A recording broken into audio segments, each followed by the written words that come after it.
বিসমিল্লাহির রহমানির রহিম। শ্রদ্ধেয় প্রধান অতিথি জনাব আমির খসরু মাহমুদ চৌধুরী, সম্মানিত অতিথিবৃন্দ, আসসালামু আলাইকুম।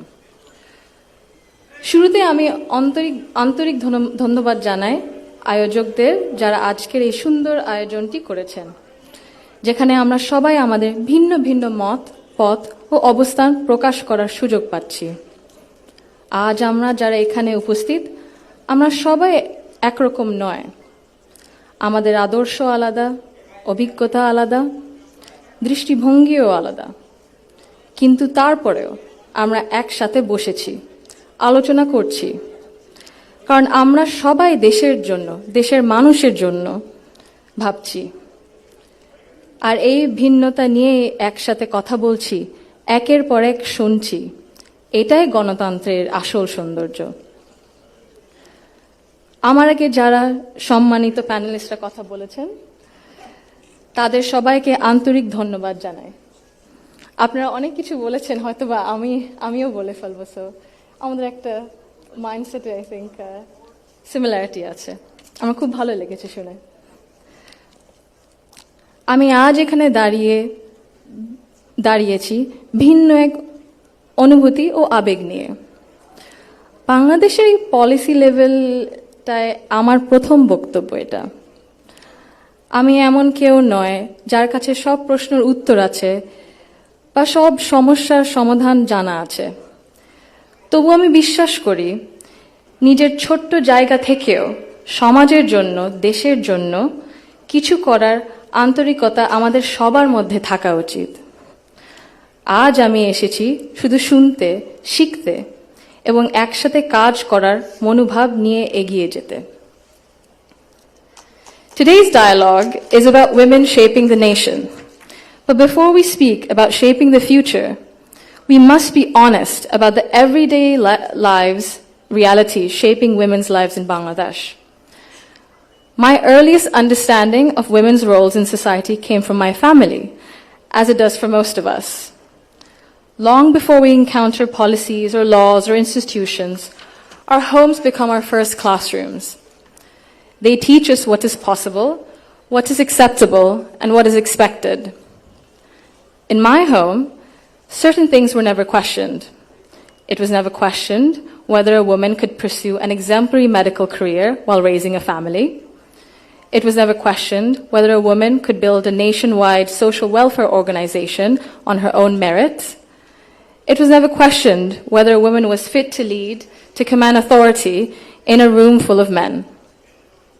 And it was never questioned whether the men in our lives would stand alongside the women in their lives as equals.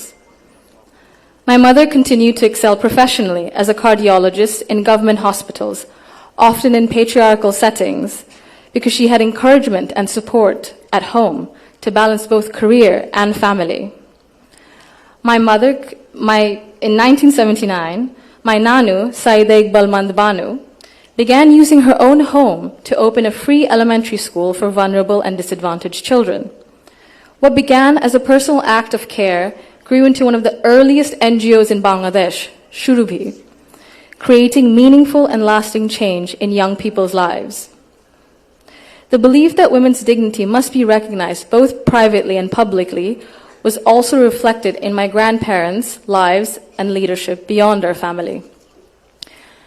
My grandfather, President Zia Rahman, understood that development was incomplete if women were excluded.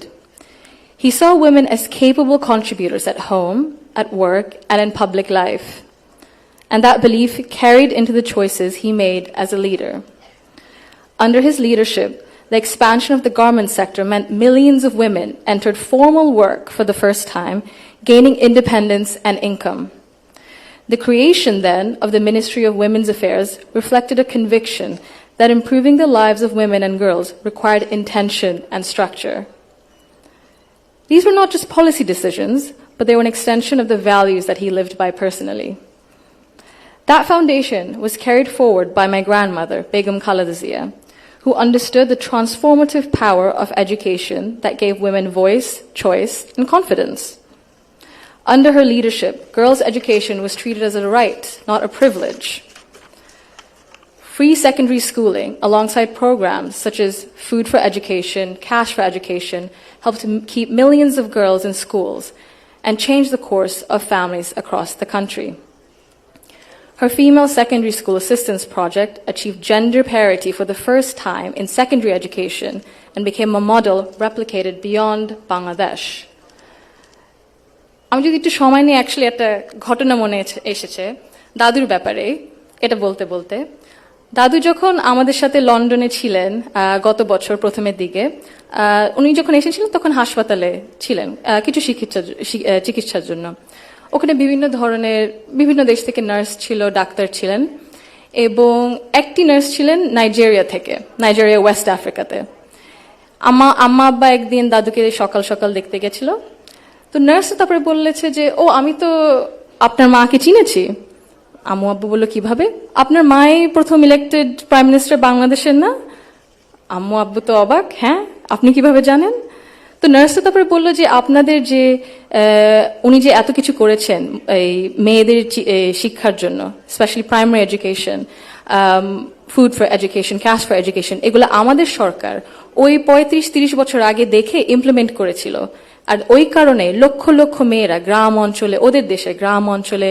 বিভিন্ন জায়গা সদরে এখনো শিক্ষা পাচ্ছে অন্তত primary education লেভেলে so ভাবলাম একটু শেয়ার যদি করি এখানেই করবো আপনাদের সাথে জি She also understood that education alone was not enough if women were not supported to remain in public and economic life. Supporting women to access credit, build livelihoods, and grow small businesses mattered. So did recognizing the realities of motherhood, of childcare, and that required systems being strengthened around maternity leave and childcare, which she did. That is because women were made to choose between family and participation in the economy. For me, these legacies show the values that I saw both reflected at home and in public. I was privileged to grow up surrounded by exceptional women, confident, capable, and accomplished. I was equally fortunate to have male role models, including my father and my grandfather, who valued those women and never felt threatened by their strength or ambition. In fact, the four most important people in my father's life, in my opinion, have been women for decades. And he has treated them with deep respect and reverence, not as an exception, but as the norm. Because of this, I grew up with what I now recognize was a skewed understanding of society. Living between Bangladesh and the UK taught me something important. Policies and access alone do not create equality. You can expand education, pass laws, set national targets, but if social norms and daily expectations and mindsets remain unequal, empowerment remains fragile. This is not about overt discrimination. Inequality often survives through habit and comfort, through what feels normal. In Bangladesh, women still perform around 85% of unpaid household and care work, spending over 7 times as many hours as men on this labor each day. This work is valued at 19% of our GDP and remains largely invisible in economic planning and national decision-making. This makes something very clear. Gender equality is not a women's issue, it is an economic and national issue.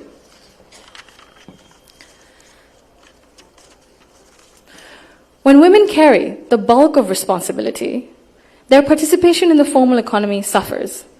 Despite significant gains in girls' education, women's labor force participation in Bangladesh remains below 40% compared to over 80% for men. Women are far more likely to step back from paid work after marriage or childbirth, not because they lack ability or ambition, but because systems assume they will absorb the cost. This imbalance begins early. Girls are expected to adjust their ambitions around family needs, while boys are rarely taught that responsibility and care are shared obligations. Over time, this became structural and progress stalls. Women are already leaders, and many of those leaders are in this room today. Women who have carried institutions, families, movements, and communities forward, generation after generation. Bangladesh's progress bears your fingerprints, even when history has not always said your name out loud.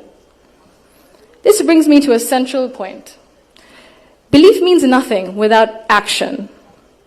To the men among us, our fathers, our brothers, our sons, our husbands, our colleagues and friends, your support for women's rights matters. Your celebration of women's success matters, but equality cannot survive on words alone. If systems and expectations continue to rely on women's sacrifice as the default, inequality continues comfortably. Fathers, in particular, I believe, have a unique role in breaking this cycle.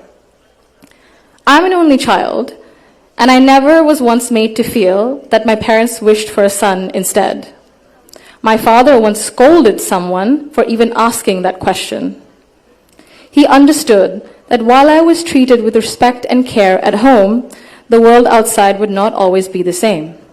So he made sure that I could navigate it with confidence.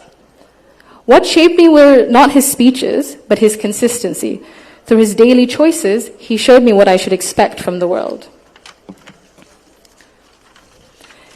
This is how change becomes sustained.